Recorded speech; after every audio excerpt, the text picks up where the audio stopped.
Inconditionnel de troisième mi-temps, merci de nous recevoir chez vous. Bonsoir et bienvenue à votre émission de débat sportif préférée sur RTI 2. Et je suis très heureux de retrouver toute la team composée de Dago Charles. Bonsoir. Bonsoir mec. Ça va bien? Ça va très bien. Et avec vous, nous allons également dire bonsoir à Aimé Tchétché. Ça va, bonsoir, ça va bien, super. Bonsoir. Merci de vous d'être là. Voilà, donc, mais c'est un plaisir, Samuel, c'est un plaisir de servir les Ivoiriens. Bien naturellement. Et puis à la fin, on va également dire bonsoir à Magloire Diop. Ça va?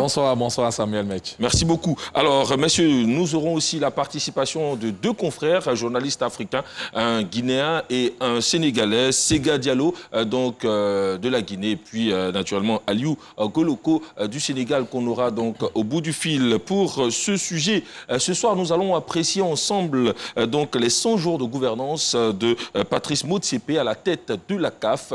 Et c'est d'ailleurs le thème de ce troisième mi-temps, CAF 100 jours après Motsepe. Quel bilan?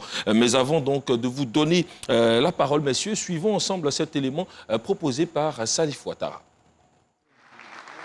Élu le 12 mars 2021 à Rabat au Maroc, Patrice Motsepe a pris ses quartiers au siège de la CAF, au Caire, le 22 avril dernier. Plus d'un mois d'attente avant de poser ses valises au QG du foot africain. Quelques semaines avant lui, Véron Moussango Omba, tout nouveau secrétaire général de la Confédération africaine de football, avait débarqué au Caire. Une façon de tâter le terrain et comprendre les futurs enjeux de la gouvernance Motsepe. Le 15 mai, à Kigali au Rwanda, s'ouvrait le premier comité exécutif de l'ère Motsepe. Le rapport de cette réunion contient un paragraphe qui ne passe pas inaperçu. La volonté des nouveaux patrons de la CAF d'appliquer le rapport d'audit du cabinet londonien PwC. Ce rapport accablant, qui signale de potentielles irrégularités et un non-respect des procédures de gouvernance, d'audit et d'éthique en ce qui concerne la passation des marchés et la signature des contrats. Dans sa mise en application, cet audit semble avoir mis fin à la carrière de plusieurs responsables administratifs au sein de la maison du foot africain. Une vingtaine de cadres congédiés par email. Sur cette liste figure la directrice des ressources humaines, la directrice des affaires juridiques, le responsable financier, le responsable des télécommunications. Des vieux cadres de la Confédération africaine de football, remerciés sans préavis. Raison avancée par le nouveau patron de la CAF, donner une image plus crédible à l'administration en employant un personnel qualifié et compétent. 100 jours après son arrivée, Motsepe a-t-il déjà réussi à nettoyer la maison? Faut-il accorder du crédit au système Motsepe qui est en train de se mettre en place? Véron Moussango a-t-il pris tous les leviers en main à la Confédération africaine de football? Motsepe et Véron ont-ils raison d'assainir l'administration CAF? Motsepe peut-il réussir le pari de la transparence? Messieurs de la troisième mi-temps, la parole est à vous. Et voilà donc le décor qui est planté avec Salif Ouattara. Alors, mon cher Charles Dago, que retenez-vous concrètement donc des actes de Patrice Motsepe 100 jours après son élection? Est-ce qu'on pourrait parler de 100 jours de Patrice Motsepe? Moi, je dirais non. Je dirais plutôt 100 jours de la mainmise de la FIFA sur la CAF, parce qu'on sait tous que Véron est un pion de la FIFA, c'est un Suisse, et avec lui, tout ce remaniement de plus de 25 au cadre de l'administration de la CAF qui ont été pratiquement remerciés, remplacé certainement, quand on prend déjà son assistante, que lui, il avait déjà cette Italienne qu'il avait avec lui du côté de la Suisse avec laquelle il vient, on se rend bien compte que c'est pratiquement ces hommes de confiance avec lesquels il a travaillé du côté de la FIFA avec laquelle il vient. Donc pour moi, je ne dirais pas que ce sont 100 jours de Patrice Motsepe en tant que tel. Ce sont 100 jours de la politique prônée par la FIFA pour diriger effectivement le football ivoirien, le football africain, pour mettre en pratique, sinon en valeur, ce qu'il souhaitait faire du football africain. C'est ce qui est en train de se passer parce que Patrice Motsepe, force de le reconnaître, il n'a pas le temps. Lui-même l'a si bien dit, il passe tout son temps, toutes ses réunions, c'est pour chercher les moyens pour pouvoir doter la CAF de beaucoup plus de moyens pour pouvoir gérer le football africain. Pendant ce temps, Véron, lui, s'occupe de tout ce qui est administratif. Et lui, le 12... Voilà. Donc pour moi, ce sont plutôt 100 jours de l'effectivité de la politique de la FIFA sur la maison CAF. En tout cas, c'est un départ massif hein, que nous constatons, près de 25 personnes et des hauts cadres quand même de l'administration de la CAF qui sont en train donc, de quitter la maison. Alors, les licenciements deviennent le fruit de la marque ou de la méthode Motsepe. Oui, vous avez raison, puisque pour le président de la CAF, l'objectif majeur, c'est de faire en sorte que la CAF soit une organisation compétitive et autosuffisante. Le président Motsepe a rencontré plusieurs personnalités, notamment des chefs d'État et de gouvernement, des responsables des secteurs privés, des chefs d'entreprise privés ou publics, des sponsors actuels ou des sponsors à venir. Il les a tous rencontrés. Une seule chose ressort de toute cette rencontre, c'est que toutes ces personnalités ont une perception négative, voire médiocre. Oula! Oui, voire médiocre. Est-ce que c'est pas trop fort de le dire? Non, ce sont les termes qui conviennent. Vous comprendrez pourquoi. Parce que quand on voit... Donc c'est une perception médiocre et négative que ces personnalités-là ont de la fêtière. Et en ce qui concerne la bonne gouvernance, l'audit, l'éthique de finances et de gestion, c'est une catastrophe. Donc, ces perceptions négatives sont confirmées d'abord, d'ailleurs, par le rapport du cabinet Waterhouse and Coopers. PwC. Voilà, PwC sur la CAF. À partir de là, le président de la CAF, qui veut donner une autre image à la Confédération, est amené à nettoyer l'écurie. Oui, on pourrait penser que c'est une chasse aux sorcières, mais la réalité est là, elle est implacable. Est-ce que vous pensez, comme Aimé Tchétché semble le démontrer, que Motsepe a raison de faire un tel nettoyage et que c'était utile et c'était le moment de le faire? Oui, avant de procéder à ces changements-là, à ces réaménagements au niveau de l'administration de la Confédération africaine de football, il est parti d'une certaine... Il a été méthodique. Il ne s'est pas levé comme ça un matin pour se mettre à licencier des membres du personnel. Il a, comme Aimé l'a dit, il a d'abord fait le tour, il a fait plusieurs consultations.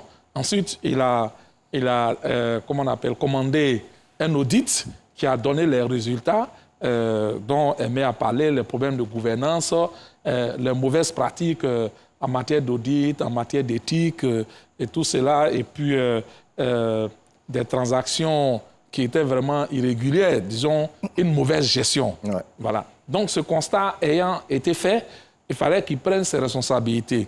Ce d'autant plus que lui-même, dans son plan qu'il avait annoncé lors de la campagne, lors du lancement de sa candidature, il avait annoncé un plan en 10 points. Et dans ce plan en 10 points-là, faisait partie notamment la gouvernance. Donc, il fallait qu'il joigne l'acte à la parole pour montrer qu'effectivement, il veut changer les choses au niveau de la gouvernance de la CAF. Et donc, il a procédé à un changement au niveau du personnel en quand même touchant des personnes qui étaient là quand même depuis 20 ans. Mais qui avaient l'expérience par rapport à cette oui, l'expérience, institution. Mais en même temps aussi, c'est tout cela qui faisait que la machine était sclérosée.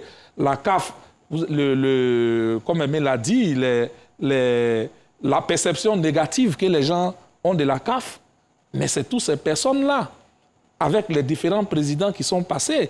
Donc, Issa Yatou qui a fait 29 ans avec le président Ahmad, dont on se rend compte que dans la gestion, il n'a pratiquement pas changé grand-chose.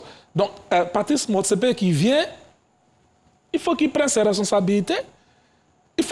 Il a 4 ans, il doit rendre compte après 4 ans. Est-ce que prendre ses responsabilités veut dire déblayer le terrain aussi largement? Parce que c'est finalement la question qu'on se pose, Charles Dago. Est-ce que c'est imprimer sa marque que de faire un tel nettoyage? Non, moi je n'ai rien contre le fait qu'on veuille imprimer sa marque. C'est tout à fait normal. Pour une question de confiance, on ne travaille qu'avec les collaborateurs à qui on a confiance. Ça c'est clair pour atteindre l'objectif qu'on s'est assigné. Maintenant, tel que c'est présenté, Aimé l'a si bien souligné, c'est vraiment une chasse aux sorcières. C'est bien souligné. Quand on les met à la porte, qui sont ceux qui viennent? C'est ça la vraie interrogation. Qui sont ceux qui viennent? C'est tout le Gotha de la FIFA qui revient à la CAF. Donc, est-ce qu'il n'y a pas de qualité, il n'y a pas d'intelligence ici en Afrique? Il y a moyen de s'inquiéter, vous voulez dire? Bon, pour moi, il y a moyen de s'inquiéter. C'est pour ça que je dis, et je suis conforté dans ma position, selon laquelle ce n'est pas les 100 jours de Patrice Motsepe. Ce sont pour moi les 100 jours de la FIFA pour gérer la CAF. Magloire voudrait réagir rapidement. Pour moi, c'est comme ça. Moi, je ne vois pas les choses comme ça. Je ne vois pas les choses comme ça. Pour moi, ce n'est pas une chasse aux sorcières. Je disais qu'il doit rendre compte des 4 ans de gestion et donc il doit travailler avec des personnes en qui il a confiance. Il ne peut pas travailler avec, par exemple, l'assistante du président Ahmad. Il ne peut pas travailler avec le secrétaire. Dans le mot secrétaire, il y a secret du président Ahmad. Donc, il faut des hommes à lui. Donc, c'est tout à fait... Mais pratiquement tous ces hommes semblent venir de la FIFA. Oui, mais à quoi devrait-on s'attendre? À quoi devrait-on s'attendre quand, au Maroc, il y a un accord qui est passé entre tous les candidats sous l'égide de la FIFA et que, à la suite de cela, le président Motsepe est élu par acclamation. C'est-à-dire personne dans la salle n'a osé se lever pour dire quoi que ce soit. Et donc, on l'a légitimé, tout en sachant bien qu'il venait gérer avec les gens de la FIFA. La première décision qu'il prend, c'est de nommer comme secrétaire général notre ami Véron Mosongo Omba, voilà, qui était le directeur des associations de la FIFA. Et le nomme secrétaire général. Mais à quoi vous vous attendez? C'est clair que c'est une gestion collégiale entre Patrice Motsepe et ses soutiens de la FIFA. Maintenant, moi, ce n'est pas ce qui me gêne. Et qu'est-ce qui vous gêne alors? Mon problème, c'est l'efficacité. Si ils pensent que cette manière de gérer le football africain est la bonne, moi, j'attends les résultats. J'attends les résultats. Et donc, c'est tout à fait normal qu'en mettant M. Véron comme secrétaire général de la CAF, mais M. Véron va s'entourer de personnes en qui il a confiance. Si vous vous êtes nommé tout de suite à la CAF et que vous devez prendre des collaborateurs, mais c'est clair que la plupart de vos collaborateurs viendront d'Abidjan, parce que c'est ceux-là que vous connaissez. Alors, donc pour moi, c'est normal, il n'y a pas de problème à ce niveau. Je ne peux pas dire qu'il a du mépris pour les Africains.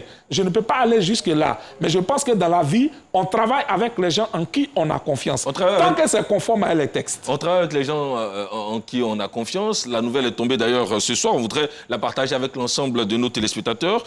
Anthony Bafoué, secrétaire général adjoint, donc chargé des compétitions, a démissionné de son poste. Qu'est-ce qu'on doit comprendre, justement, vous qui trouviez normal qu'il y ait autant de licenciements? Oui, mais là, il démissionne. Oui, il démissionne, mais je veux dire, nous sommes dans la même mouvance. Parce qu'il ne se sent plus. Il ne se sent plus dans la fédération. Est-ce qu'il n'a pas été contraint? Je ne saurais le dire, puisque jusque-là, on n'a pas la version d'Anthony Bafoué. Oui. Donc, on ne peut pas se baser sur un communiqué pour en tirer les conclusions. Oui. Ce que je peux dire sur ces licenciements, puisque la CAF veut se donner les moyens pour se conformer au rapport du cabinet d'expertise PwC, oui. Il est clair que les responsables des différents actes, des factures inappropriées, des factures, les transactions illicites qui ont été effectuées, ces responsables ont été licenciés. Et vous pensez que ce sont eux qui ont été licenciés? Oui, je pense que ces responsables ont été licenciés et par conséquent, il faut passer à autre chose. Parce que l'objectif ici du président, c'est de faire en sorte que la CAF adhère aux meilleures pratiques de gouvernance et puisse être reconnue au niveau mondial comme une organisation qui respecte l'éthique. Ouais. C'est ça. Ce que nous avons combattu, nous, ici, sur ce plateau, c'est la manière dont Motsepe a été élu. Je viens tout de suite. D'accord. C'est ce que nous avons combattu. Cependant, force est de reconnaître que c'est un homme d'affaires prospère, un manager. Et j'espère simplement, en dehors de son élection, j'espère qu'il mettra tout en œuvre pour redorer le blason de la CAF. Aliou Goloko, donc notre confrère journaliste qui naturellement maîtrise toutes ces questions du football africain, est avec nous. Alors, ces licenciements massifs, finalement, vous envoient quoi comme, on dira, commentaire, Aliou? Bonsoir à tout le monde. Bonsoir. Encore une fois heureux de vous retrouver sur cette émission de la troisième mi-temps. Mais il faut déjà donner la bonne information. À ce jour, il ne s'agit pas de 25 cadres qui ont été licenciés au sein de la Confédération africaine de football, mais plutôt de 16 personnes. Et la démission d'Anthony Bafo aujourd'hui qui en fait la 17e. Au jour d'aujourd'hui. Donc le bon chiffre, c'est 16 personnes qui ont été licenciées sur la base à la suite, bien entendu, des recommandations du rapport d'audit de PwC et qui recommandait cela parce qu'ils auraient épinglé ces différents cadres dans la gestion ou dans une certaine faillite au niveau de leur travail. Ça, c'est le premier aspect. Oui. Le deuxième, sur les 100 jours de la gouvernance de Motsepe, au-delà du départ de ces 16 personnes, Magloire et Tchétchémele l'ont si bien dit, on ne gouverne qu'avec ces hommes. Dans tout pays, dans toute institution, quand on arrive, on vient avec les hommes en qui on a confiance, les hommes avec lesquels on compte travailler et sur lesquels on veut s'appuyer pour y aller. Mais il faut surtout retenir qu'avec la présence de Patrice Motsepe, il y a une nouvelle forme de gestion au sein de la Confédération africaine de football. C'est d'abord une gestion collégiale. Tout le monde est associé au processus de prise de décision. Aujourd'hui, et c'est de fait, il y a également un droit à la parole de tout le monde. Il y a une meilleure représentativité des différentes zones géographiques de notre football au sein de la Confédération africaine de football. Il y a déjà eu 3 réunions du comité exécutif pendant ces 100 jours, dont une en présentiel à Kigali et les 2 autres en visioconférence.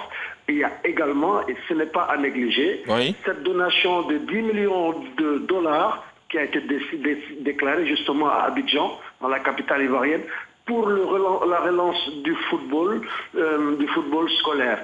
Et dans ces 10 millions, il est important de préciser que ces 10 millions de dollars serviront à financer, en termes de legacy, en termes d'héritage, les écoles qui seront championnes des différentes compétitions interscolaires sur le continent. Je donne un exemple. Si mon école d'Abidjan, l'EPP Valéry Giscard d'Estaing 1, devient championne d'Afrique du sport scolaire, parmi ces 10 millions de dollars, beaucoup d'argent seront mis à l'EPP Valéry Giscard d'Estaing pour que les salles de classe soient reconstruites, pour que des toilettes soient refaites, pour qu'il y ait de l'équipement en matière d'ordinateur, qu'il y ait peut-être de l'équipement sportif.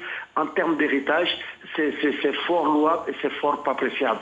Mais au-delà de tout, ils sont conscients qu'ils sont très attendus, cette nouvelle administration de la CAF, et ils vont être jugés à l'épreuve de l'exercice du pouvoir en termes d'organisation des compétitions, dans la gouvernance, dans la gestion des choses, mais selon les différents profils qui vont être amenés. Et on a parlé de l'assistante de Vérone, mais l'assistante, le choix d'une personne, moi en tant que responsable d'une entité, mais je choisis l'assistante à qui j'ai confiance. Plutôt jaune, noir, blanche ou rouge. Le plus important, à partir du moment où elle est compétente et qu'elle a les moyens de me donner satisfaction, moi en tant que son responsable hiérarchique, je la prends et elle me convient parfaitement. Et connaissant personnellement aussi Sandra Latoré, qui est l'assistante de Vérone, je pense que c'est une dame qui a beaucoup de métiers, qui a beaucoup de qualités et qui est très très engagée également pour la cause africaine. Alors, donc nous n'avons pas des raisons de nous inquiéter, vous semblez le dire. Est-ce qu'aujourd'hui, sans DRH et sans DAF, la CAF n'est pas en train donc de se mettre un peu dans une zone de turbulence ? Non, parce que le travail, est-ce que le travail est arrêté? Est-ce qu'on vous a dit à un seul moment qu'il n'y a plus de travail au sein de la Confédération africaine de football? Nul n'est indispensable.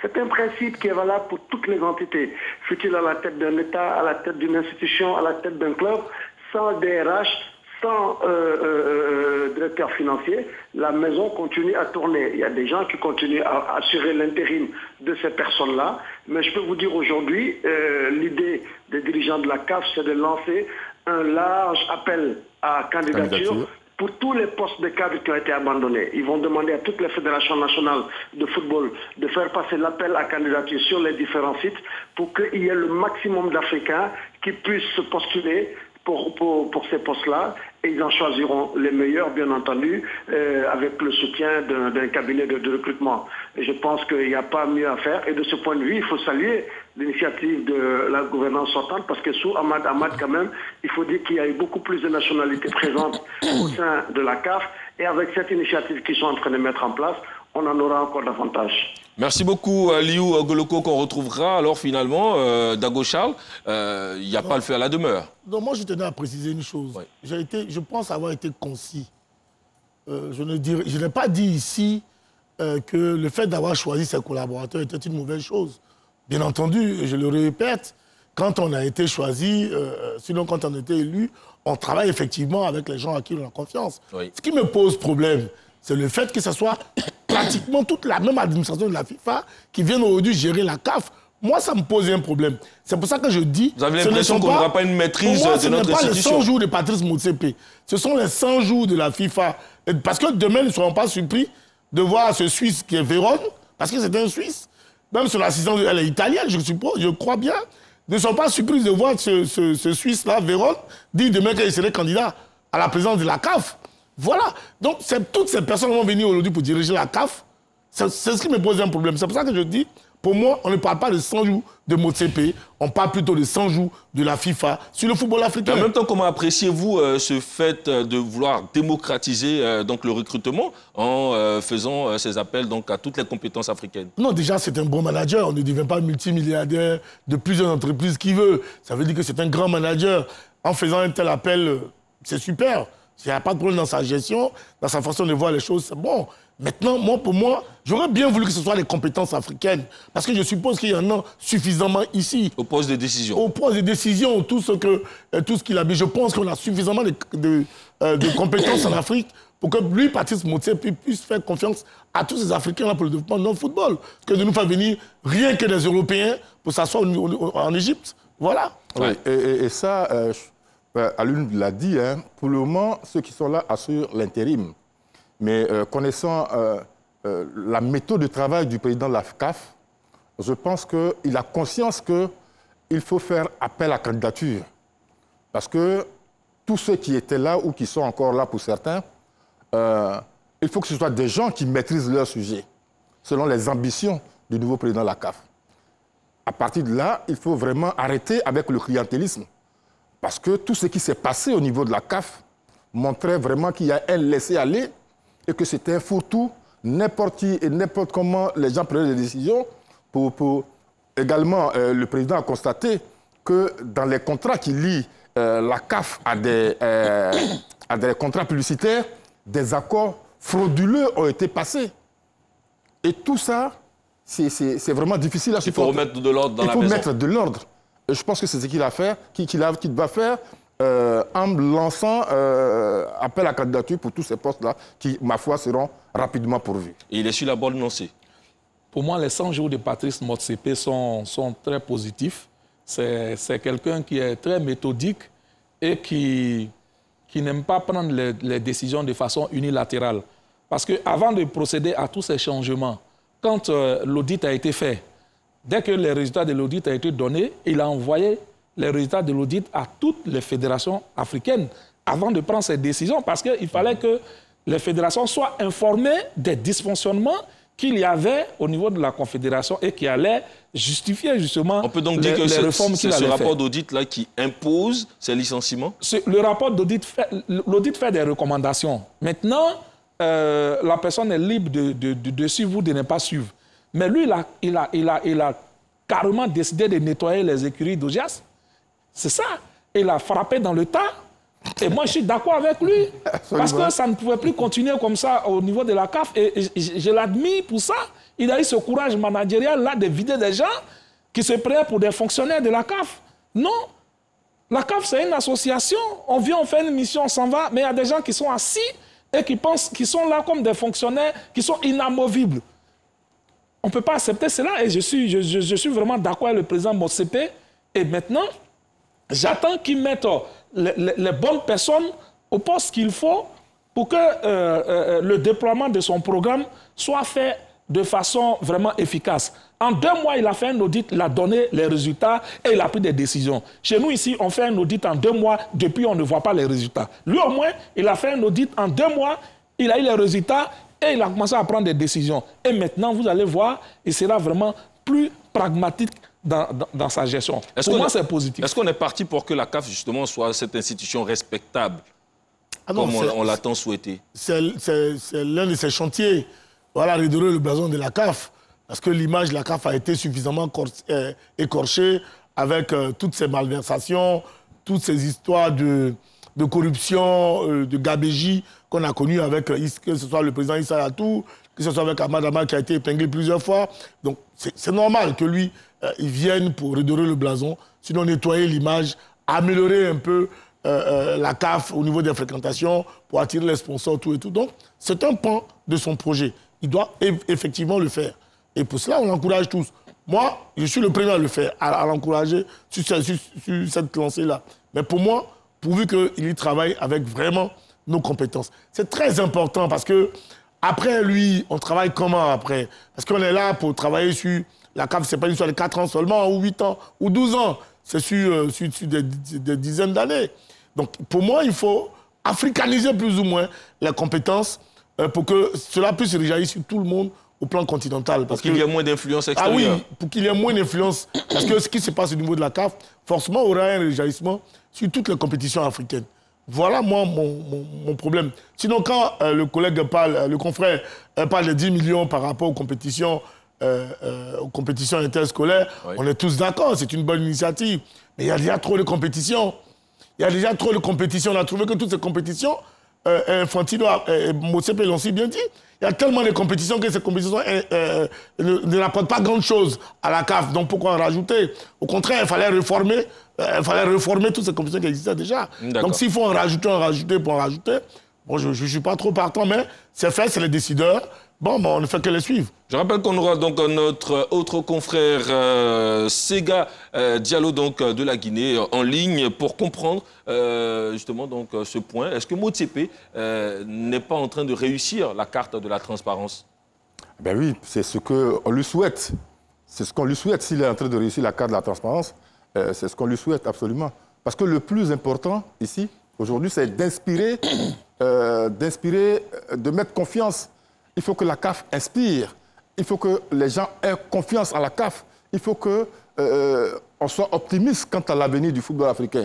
On a parlé d'autosuffisance, du développement du football sur le continent. Il faut que ça, ce soit des gestes concrets pour permettre à l'Afrique d'avancer. Est-ce que, justement, donc, pour rester dans ce cadre de transparence, ce départ d'Anthony Bafoué ne vient pas quelque peu, un peu entacher, on dira donc, cette mission de Motsepe? Bon, Anthony Bafoué, il a agi en accord avec sa conscience. Il ne pouvait plus continuer. Vous savez, c'est difficile de servir deux rois. Anthony Bafoué, c'était vraiment l'homme de confiance du président Ahmad. Pratiquement l'homme à tout faire. Donc, il pouvait, après le président Ahmad, il ne pouvait pas continuer avec Patrice Motsepe. Surtout quand il voit comment tous l'héritage du président Ahmad est en train d'être massacré, il ne pouvait pas continuer ainsi. Il ne peut pas, parce que quand vous êtes dans une réunion et puis on est en train de smasher ton ancien patron, tu ne peux rien dire, mais ça veut dire que ta place n'est pas là.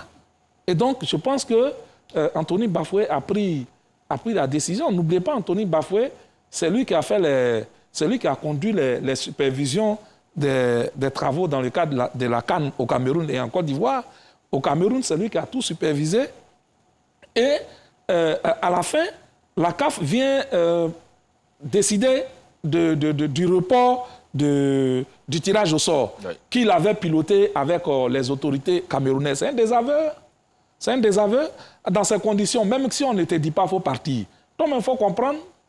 Donc je pense que il a compris et il n'a pas sa place là-bas. Il a fait son temps, il a été dans un système, ce système est passé, il y a un autre système qui est venu, il a bien fait de partir. Peut-être qu'il rebondira un autre jour. Il a bien fait de partir, vous pensez, Charles Dago? Ah non, moi il était secrétaire général adjoint. Adjoint quand même. Moi, je suis convaincu qu'Anthony Bafoué, moi je suis convaincu pour le gagnant qu'il est, je suis convaincu qu'il est parti parce que ce qui se passe au niveau de la CAF, cette mémise de la FIFA, je suis convaincu que quelque part, cela ne lui plaisait pas. C'est pour ça qu'à la fin, il a préféré partir. Pour l'amour qu'il a pour le football africain, pour tout ce qu'il a apporté au football africain en tant que footballeur, en tant que manager, je ne le voyais pas en train de démissionner comme ça. On avait déjà annoncé sa démission une première fois, hein, qui est passée comme fake news, et qu'aujourd'hui, il claque la porte. Pour moi, il y a anguille sous roche. Ce n'est pas parce qu'il a été l'homme de main de Ahmad Ahmad. Didier Drogba, Samuel Eto'o, étaient les conseillers spéciaux des choses. de Ahmad Ahmad. Aujourd'hui, on ne les entend plus. On ne sait même plus où on en est avec eux.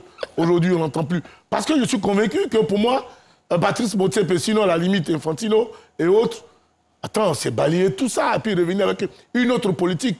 Une politique qui inspire la FIFA. Voilà. Donc pour moi, si Anthony Bafou est parti, c'est parce que effectivement la mainmise de la FIFA devenait beaucoup plus voilà, trop gênante. Voilà. Charles, il faut arrêter cette histoire de la FIFA. Au moment où Patrice Motsepe était adoubé par les responsables de la FIFA et qu'on venait l'introniser, qu'est-ce qu'il a dit, Anthony Bafoué? Il n'a rien dit. Personne n'a parlé. Donc ce n'est pas le moment de venir nous faire croire qu'on prend les décisions parce qu'on est envahi par la FIFA. Mais si on acceptait d'être envahi par la FIFA, mais ils sont déjà là. Ce sont ces mêmes propos-là qu'on a tenus lorsque Ahmad Ahmad est venu au pouvoir. Mon cher maître, je ne sais pas ce que Magloire me dit ce soir. Quand Ahmad Ahmad a pris le pouvoir ici, inspiré par Infantino, nous avions aussi dit qu'il était un pion. Il est arrivé à un moment donné, il a voulu se démarquer de la politique d'Infantino. Là, Infantino l'a dégommé. On s'est bien rendu compte. Oui. Mais donc, pourquoi il veut se démarquer? Mais pourquoi il se démarque?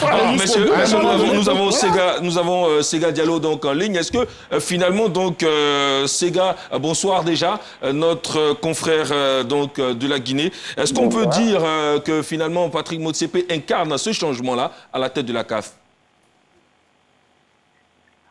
Je ne saurais répondre exactement sur ce que est Patrice Motsepe en 100 jours, puisque c'est assez court, mais ce que je constate, ce que tout le monde a constaté, c'est que la Confédération avait besoin de changements. Et ces changements-là étaient nécessaires pour la progression de la discipline, pour la pérennité des compétitions. Aujourd'hui, le débat, il peut faire rage. Est-ce que le changement, il est déjà effectif? Mais ce qui est sûr, ce qui est certain, on avait besoin de changements, on avait besoin de revoir nos standards pour remettre au centre de la carte mondiale du football la Confédération africaine. On était tout le temps dans des affaires, dans telle autre affaire. Et aujourd'hui, on va parler de challenge sportif, de challenge sur des choses qui sont impactantes sur le football. Je pense que ce débat-là sur le changement, il est indispensable. On est allé chercher un personnage différent qui n'est pas, même s'il est président de club, mais qui n'est pas un acteur au quotidien du football, voilà, un architecte du football, mais qui a fait ses preuves dans les affaires. C'est parce qu'on veut aussi avoir un peu de cette réussite-là de Motsepe dans le football africain. Je pense que cela doit nécessairement passer par des changements, et ces changements qui sont en train d'arriver, c'est vrai que ça fait un peu mal de voir une icône comme partir de cette manière, mais on ne peut pas remettre en cause l'organisation des compétitions et dire que ceux qui ont le management en charge n'ont pas de reproches. Donc, à un moment donné, c'est soit on veut le changement, soit on ne veut pas, et je pense que l'arrivée de Motsepe est une indication claire que le football africain a besoin de changement. Dans quelle direction allons-nous? On veut du positif, on veut des organes compétents, on veut des compétitions qui ont une plus-value en termes de merchandising, qui vont générer des ressources. Et de ce point de vue-là, il faut changer certaines choses, il faut changer certaines personnes qui ont fait des pratiques qui étaient répréhensibles. Et aujourd'hui, je ne vois pas en quoi ce procès-là il va exister si on connaît tout ce passif-là de la Confédération africaine de football. Ouais. Est-ce que justement Motsepe va réussir le pari de la transparence? Évidemment.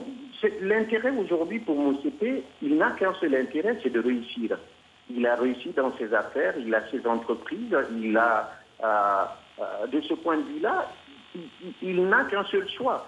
S'il a obtenu tout ce qu'il a obtenu à son arrivée, les désistements, que tout le monde s'aligne, qu'on fasse un programme commun, c'est parce qu'il est certain d'une chose, qu'ensemble, avec un programme assez cohérent, on peut réussir. Et de ce point de vue-là, le fait qu'il challenge, qu'il mette toute cette équipe-là en harmonie, c'est vrai qu'aujourd'hui, il y a des gens qui vont partir. Parce que, évidemment, si on lit le rapport qui a été commandité par la Confédération africaine, on ne peut pas se satisfaire de ce qui a été fait. Ouais. C'est vrai, c'est des hommes qui se sont battus, qui ont fait fonctionner la Confédération, mais ils l'ont fait en général de très mauvaise manière. Et cela impacte aujourd'hui la crédibilité de l'institution.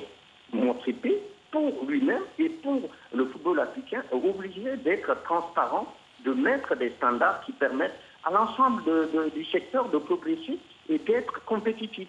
Si la CAN, si l'euro aujourd'hui et comment on appelle la Copa se joue au même moment, est-ce qu'aujourd'hui la CAF peut oser positionner la CAN et l'euro à la même période? Parce qu'on n'est pas au niveau des standards de ces compétitions-là. Et pour cela, il faut des hommes qui soient compétents, qui viennent de gauche ou de droite. Ce n'est pas le plus important. Le plus important aujourd'hui dans le cadre du football africain, c'est la compétence, la crédibilité. Et cela, on ne peut pas demander deux choses. Une chose et son contraire en même temps. Donc oui, la transparence clairement, mais la compétence et surtout une ligne de conduite assez claire pour sortir des affaires et aller vers l'essentiel pour le développement du football africain. Merci beaucoup Sega Diallo, qu'on retrouvera forcément d'ici la fin de cette émission. Alors messieurs, la transparence, la compétitivité et surtout donc aller pour une certaine efficacité. Et dans tout ce changement, on a un certain Mosengo qui se présente donc comme l'homme clé et qui se positionne comme l'homme clé de Motsepe. Oui, évidemment, Magoula le rappelait, Mosengo était le président de l'association de la division Afrique et à la FIFA. Aujourd'hui, il est le secrétaire général. Et tout le monde sait que dans toute association, confédération, etc., le secrétaire général a toujours été la clé de voûte de cette institution. Et donc, absolument, oui, c'est l'homme de main de Motsepe, mais en même temps, c'est l'œil également de la FIFA. Ouais. C'est l'œil également de la FIFA. On est tous d'accord qu'aujourd'hui, la CAF va évoluer, va grandir avec la compétence du président Motsepe, mais également avec l'œil paternel de la FIFA. On est d'accord? Ben ouais, oui, sur cet aspect, donc Véron Mosengo, beaucoup en parlent. Charles Dago, d'ailleurs, sur ce plateau, en parle. Il devient finalement le puissant homme de la CAF, on dira. Bon, je pense que Patrice Motsepe, le président de la CAF, a fait preuve de stratégie en décidant de débaucher Véron Mosengo en bas de la FIFA. En le faisant,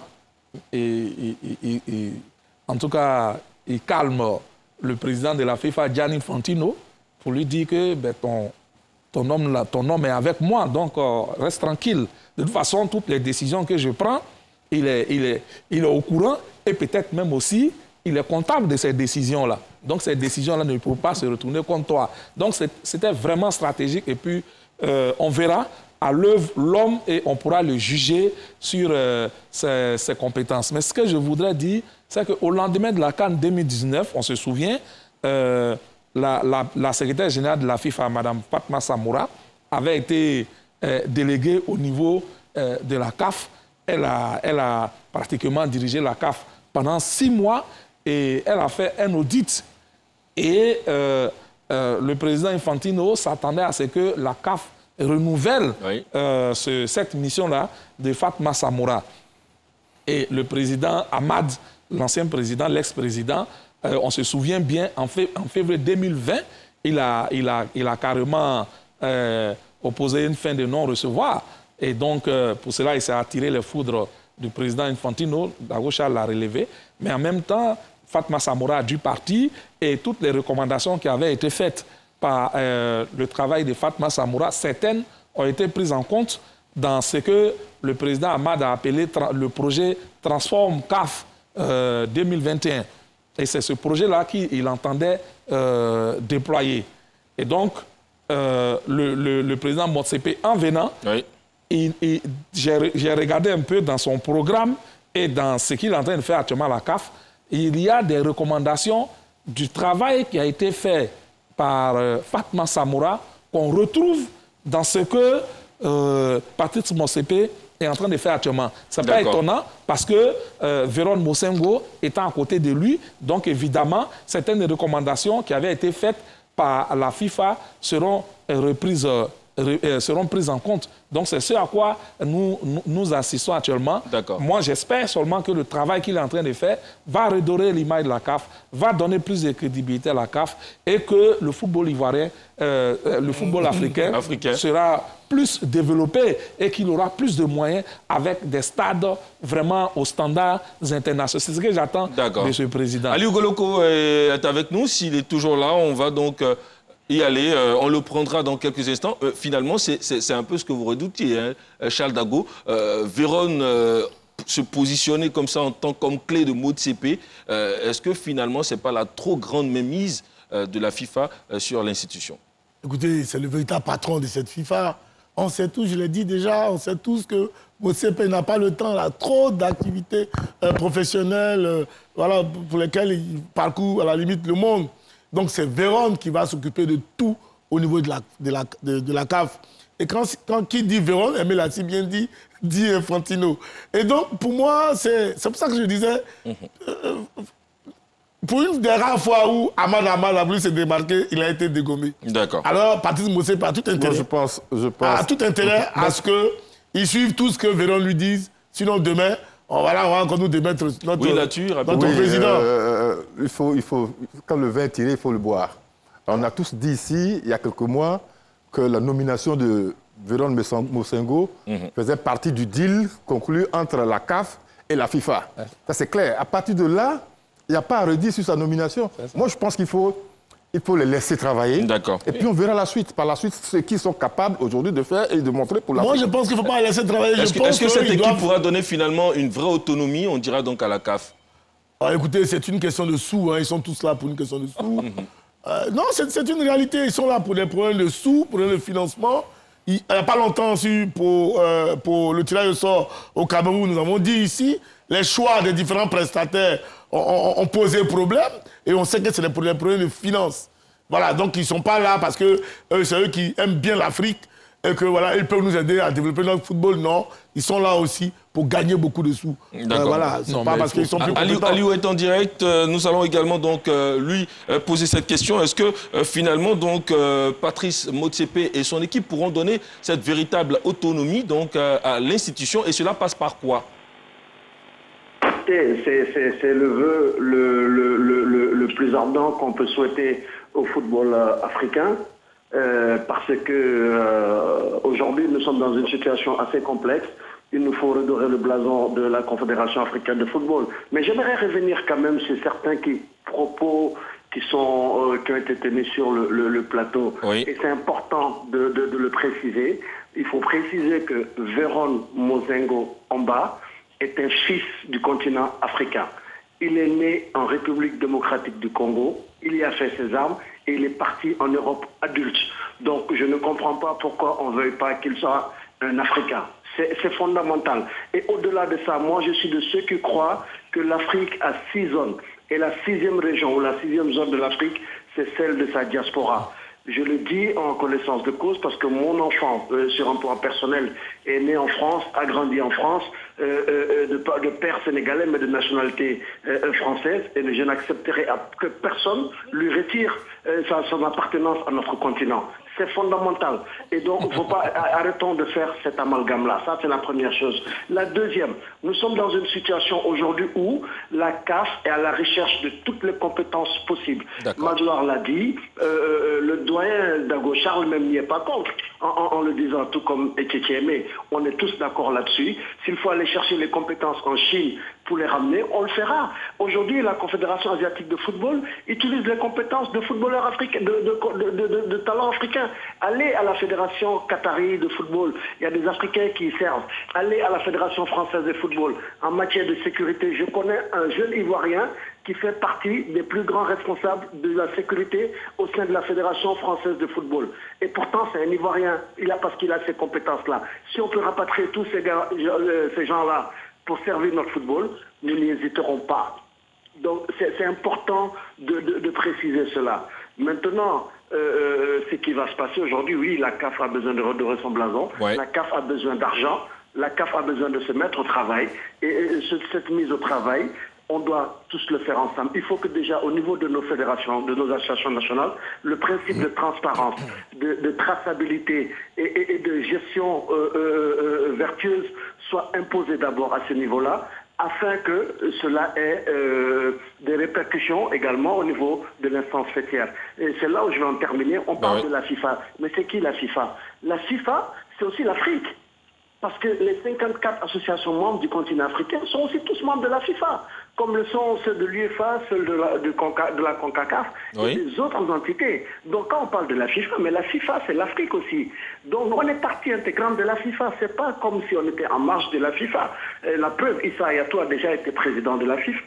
Ahmad a été vice-président de la FIFA. Aujourd'hui, Motsepe est vice-président également de la FIFA.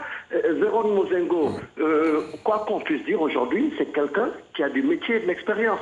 Il a travaillé à l'UEFA, il a travaillé à la FIFA, il a acquis énormément d'expérience et particulièrement dans le développement. Aujourd'hui, qui se retrouve secrétaire général de la CAF, je pense que c'est quelque chose d'exceptionnel.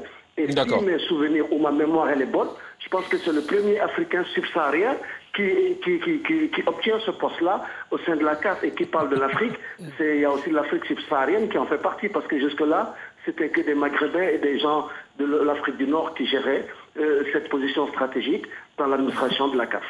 Aliou Goloko, on ne peut vous laisser partir comme ça sans vous poser cette question quand même sur cette Super League africaine. Est-ce que ce n'est pas, là encore, une compétition de trop ou qu'est-ce que ça va apporter concrètement? Parce que c'est un projet que Motsepe voudrait mettre en œuvre. Oui, la Super League africaine, on en parle, c'est dans les cordes, c'est dans les pipes. Il faut avoir le courage d'en discuter. Il faut en discuter à tous les niveaux, au niveau d'abord des présidents des clubs africains, parce qu'il y a une commission également de football de club au sein de la Confédération africaine.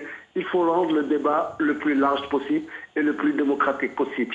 Ça, c'est la première chose, si on veut qu'elle soit une réussite. Une fois que le débat il est posé et qu'on appelle tous les grands, les présidents de différents clubs de football, les différentes ligues africaines de football, on leur demande leur avis, qu'ils nous amènent des idées et des propositions. Ensuite, est-ce qu'une telle compétition pourrait également intéresser des annonceurs potentiels? Oui. Et je vais vous dire, parce que j'ai quand même discuté avec quelques responsables de la CAF au sujet de cela. Quelle est l'idée de Gianni Infantino, de Véron ou de Motsepe? Il parle de la Super League. Dans leur entendement, il y a 3 types de footballeurs africains. Il y a la première classe, ce sont les Sadio Mané, les Didier Drogba, les Samuel Eto'o, Yaya Touré, Kalidou Koulibaly, Mo Salah. Ces joueurs-là peuvent évoluer dans n'importe quel club du monde parce qu'ils sont bons, ils sont compétents, ils sont très forts. Au deuxième niveau, vous avez d'autres joueurs africains qui sont dans certains clubs de Ligue 1 et Ligue 2 en Europe, qui n'ont pas la visibilité ou le talent de ces joueurs-là, mais qui sont assez bons pour être professionnels. Et au troisième niveau, vous avez des catégories de footballeurs professionnels africains qui vont jouer en 2e division au Vietnam, en 2e division au Liban, qui vont jouer en Indonésie, qui vont jouer en Inde, qui sont jeunes et qui ont du talent. Dans leur esprit, il faut mettre en place une ligue qui va permettre de garder cela sur le continent, d'aller avoir les mêmes montants d'argent qu'ils vont récolter à Bangkok, en Thaïlande, ou au Liban, ou en Jordanie, ou en Syrie, qu'ils puissent gagner ces mêmes montants en Afrique et rester en Afrique pour tirer le niveau de football de nos championnats vers le haut. Parce que c'est des joueurs qui ont fait les beaux jours des différents clubs sur le continent. Dans leur esprit, c'est ça. Mais il faut en discuter, il faut convaincre tout le monde et il faut trouver les moyens de pouvoir le réaliser. Il ne faut pas faire la compétition juste pour la faire. Merci beaucoup. Il faut s'assurer que derrière, l'accompagnement financier y sera. Merci beaucoup Aliou Goloko. Oui, sur justement donc, cette Super League africaine. Oui, je voudrais simplement dire qu'il ne faut pas aller trop vite en besogne.